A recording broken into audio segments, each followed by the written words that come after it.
Is no participation. So thank you very much, family, friends, family, all who are here.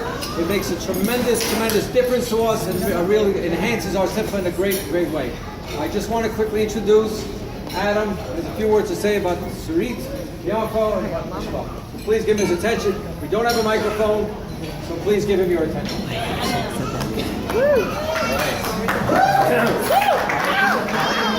Welcome everyone.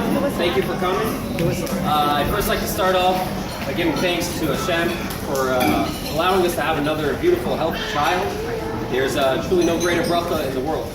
And I'd also like to welcome everyone, as my dad said, who came from near and far. Mir and I really appreciate it, and it really has an impact on us and really enhances the simcha. So thank you so much for coming. And in particular, I'd like to welcome my in-laws, Hugh and Debbie Frieden from Memphis, Tennessee.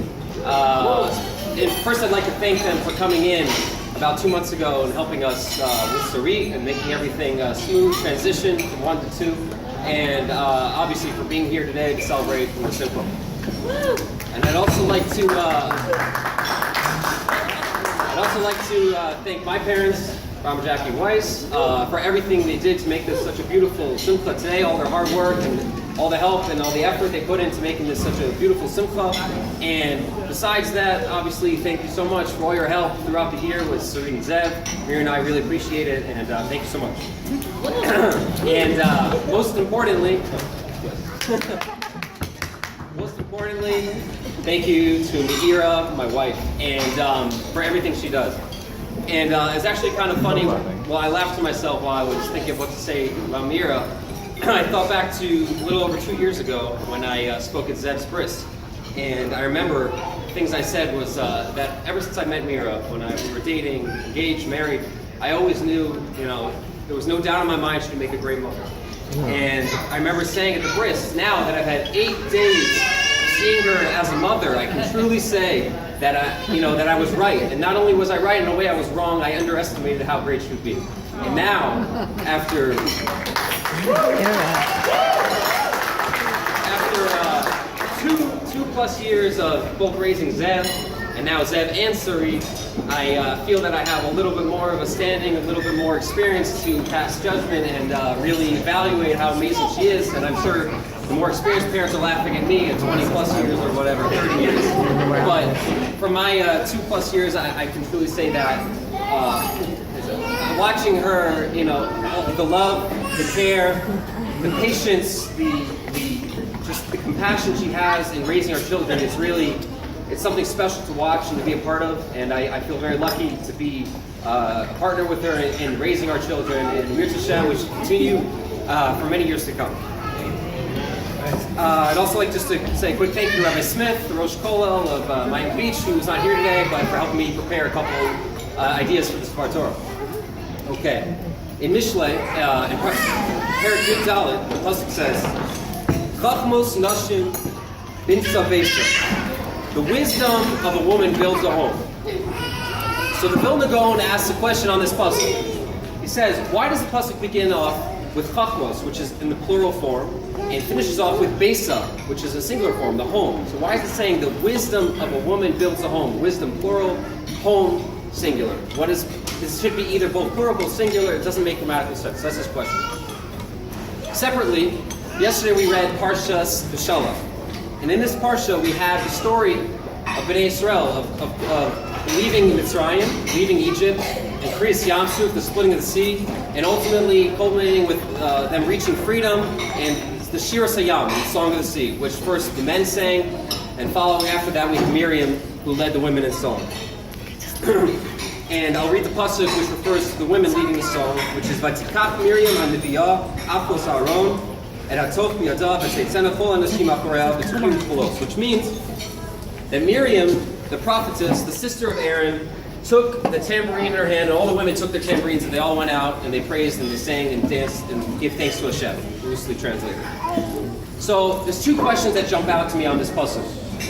Number 1, let's take a step back right here. What just happened? Bnei Israel were just, the Jewish people were just slaves in Egypt for hundreds of years. They left in the middle of the night, they fled their homes, they took whatever valuables, quick things they could bring with them to escape from the Egyptians. They crossed the sea, and now they're in the desert. How in the world do they now have tambourines? Where did that come from? There's probably not a music store, and they probably didn't have materials out in the desert to build tambourines. So the question is, how did this happen? How did they happen? And the second question is, the pasuk refers to her as Miriam Haniviyah Achos Aaron, Miriam the prophetess. The question with this is, nowhere in the Torah prior to this do we ever find any evidence of Miriam giving any nevuah, giving prophecy. So why all of a sudden, at this point in the Torah, at this story, is she referred to in this title of Neviah, of prophetess?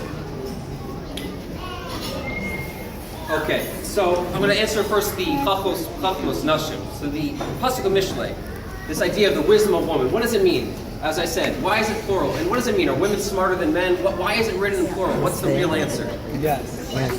Maybe, but so the answer is, it's this idea that a woman is able, with her wisdom, she has a greater picture of the world. She has a bigger understanding. She doesn't see things, in one moment at a time. But she understands that although things may be difficult as they are right now, she understands that things ultimately will get better. It's a greater picture of the world, which is based on a deeper sense of emunah. And an emunah, a belief in Hashem, a bitachon Hashem, that translates more into an intellectual understanding that things will improve, but goes as far as that they truly believe it. It's an innate understanding that they take action. They live their lives accordingly based on this idea. So with this understanding of Chachmos Nashim, Bin Sabesa, this type of wisdom is what builds a home. That having this understanding of that things will improve, things will get better, that is the foundation of building a successful home. And this answers the question I posed regarding the tambourines. How in the world do they have these tambourines? And the answer is, all the famous commentaries explain that Miriam didn't just believe, she didn't just have emunah that Hashem is going to save them. She didn't just understand that and internalize that. She took it to the point where as they were escaping their homes, they're running out of their homes, taking the last piece of food and whatever family things they had. She took the tambourines in order so that when they do cross through the Kriyas Yam Suf and they escape from the Egyptians, they'll be able to celebrate and give proper thanks and praise to Hashem. And that's how far her emunah went, that she packed tambourines along with all the other women who did that. And the other question, which I posed, which refers to Miriam as a nevuah, as a neviah, as a prophetess. What does that mean? So the Gemara in Sota explains that Miriam prophesied before Moshe was born. And that's why, side note, it refers to her as Achos Aaron, because it was prior to Moshe was alive. That's when she made her prophecy. And her prophecy, quickly, was that her mother would have a son, her parents would have a child, who would ultimately lead Bnei Israel to redemption. And what happened was, Rashi explains that at this time, following the decree of the Mitzrayim, that all male Jewish babies would be murdered, Amram, Miriam's father, divorced her mother, Yocheved, feeling there's no point in having any more children. But Miriam, knowing her nevuah, that ultimately the child would come from her parents, spoke up to Amram, her father, which was not a little deal at the time. It was a big feat, as he was one of the leaders of Bnei Israel, and as a result of him separating, many other men also separated. But she didn't shy away from the task. She stood up, she felt confident in her nevuah, and she made it happen. She took action and caused Amram to remarry her mother, who had Moshe, who then took Bnei Israel out of Mitzrayim, and then ultimately had Miriam playing the tambourines and celebrating because of her ability to stand up and her strength and her independence at the time to make that decision and do that. With that, I'd like to now discuss the name that we chose for our daughter, Sarit Yafa, Sarah Janie in English. So first I'll start with Yafa, Janie. So this name is named after Mira's great-grandmother, Janie, who the family all knows as Nanny. And who also, my mother-in-law now also refers to as Nanny in her honor. So, Nanny, although I never met her, Mira tells me really amazing things about her, and from learning about her and just coming up with some ideas, I've learned about two important traits I think I'd just like to focus on quickly. This number one being the type of person that she was, in that she was a very strong person and a very independent person with she wasn't afraid to speak her mind and do what she wanted to do, and she didn't let other people hold her back from her passions in life and what she wanted and things that she wanted to accomplish. And I think to illustrate this, to make it more alive, I think I'll just tell a quick story that came up in our family chat recently. A video surfaced of Nanny back in the 1930s playing jazz with a famous one of these famous bands in a speakeasy. And everyone was really taken aback by seeing this video, seeing, wow, at a time like this, and, the family she grew up in, it didn't matter what everyone else was telling her at the time. She had a passion for music. She wanted to perform. She enjoyed it, and she took it upon herself to travel around and go around the country and perform and sing and play jazz.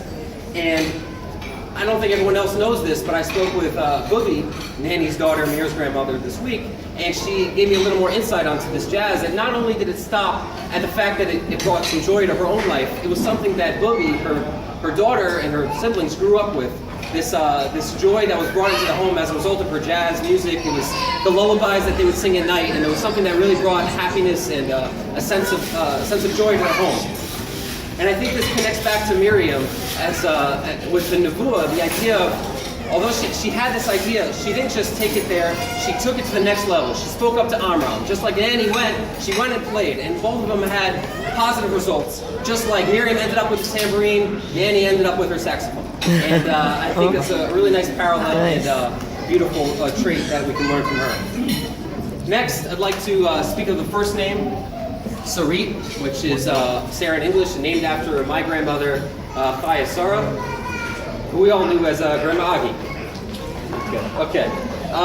Grandma Agi is a very big honor, as we are the first to name after her, so it's a very special thing. And as my cousins were here and my siblings all know, she was someone we were very close with, and someone we grew up with, every Sunday, and I spoke to her every Friday. It was a very big part of my life. And so it's a little overwhelming, honestly, to speak about her, but I feel that I'll just pick one or two ideas. One idea, even though I could talk about the amount of love that she had for her family, anyone could feel it in the room. She's very involved with many organizations in her community, always looking to help out people, and was actually a person who had, as everyone says, a million friends. You walk up Upper West Side, downtown, up and down Broadway, West End Avenue. We couldn't get 2 minutes without getting stopped. And one of our friends is here today, Mrs. Reeder, and it's a very big honor. And I remember your relationship with her, and it's something very special. And it's here today. They know each other for, I don't know, decades. And to say the least. And one thing I would like to focus on, to finish off this speech, is the sense of emunah and bitachon that Grandma Agi had. And again, I think the best way to convey this is through a story that will help illustrate this important characteristic trait of hers, and that she lived with her during her life. So during the Holocaust, as Grandma Agi and her mother were fleeing from their home in Budapest, while they're grabbing all their things to run away and to escape from the danger that lay ahead, Grandma Agi made a specific point of taking the mezuzah from her front door of her family home.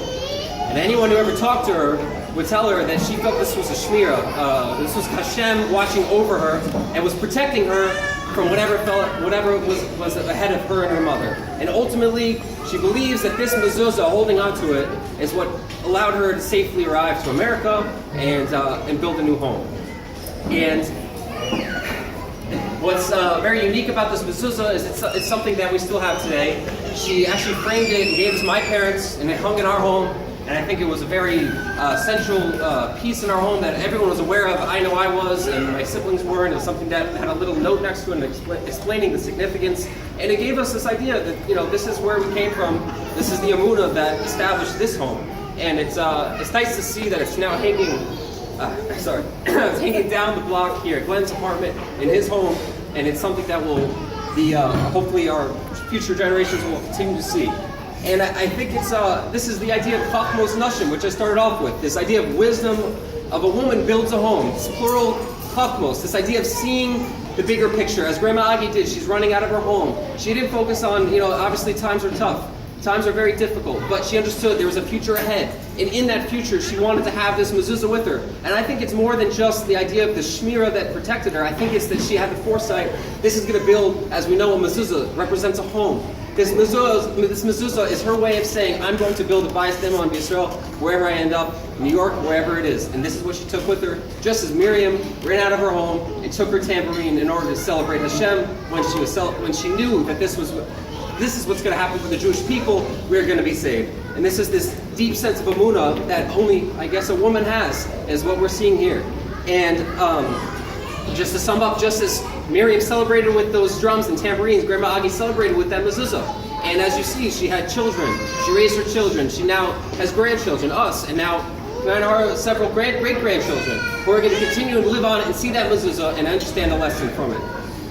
So my bracha to you, Sarit, is that number one, wherever she is, number one, that you will live to be a strong, independent woman like your great-grandmother, Nanny, and to understand that, whatever passions you have in life, don't be afraid, grasp the opportunity, take it, and understand that even though it may seem it's just for you, it actually has a lasting impact, as I found out from Lily on her family. It had a really positive impact. Just like Miriam standing up to Amram and telling him that you need to get back with my mother and you need to save the Jewish people. Not being afraid from the task, not backing down, having that independence and having that strength. And number two, to sum it up, to finish up, that you will embody this idea of Chachmos Nashim B'Tzabesa, this idea of this wisdom of a woman builds a home.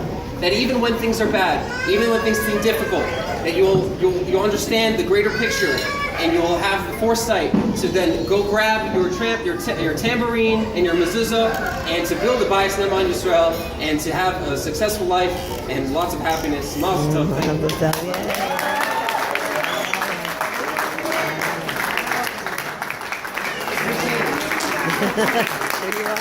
Here you are.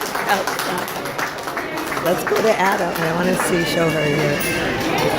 Let's see her blue eyes. Where's Adam? Oh, Mazel Tov. Adam, you spoke beautifully. Adam. Great job, beautiful. Oh, thank you. Beautiful. Big responsibility for Sarit. Oh, he spoke beautifully. She heard it all. She was listening. She's very proud of you.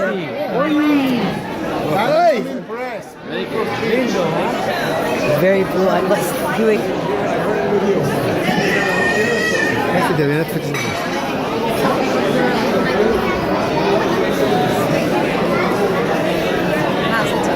Sorry, I'm here. Excuse me, sorry. I take pictures together. Oh, thank you.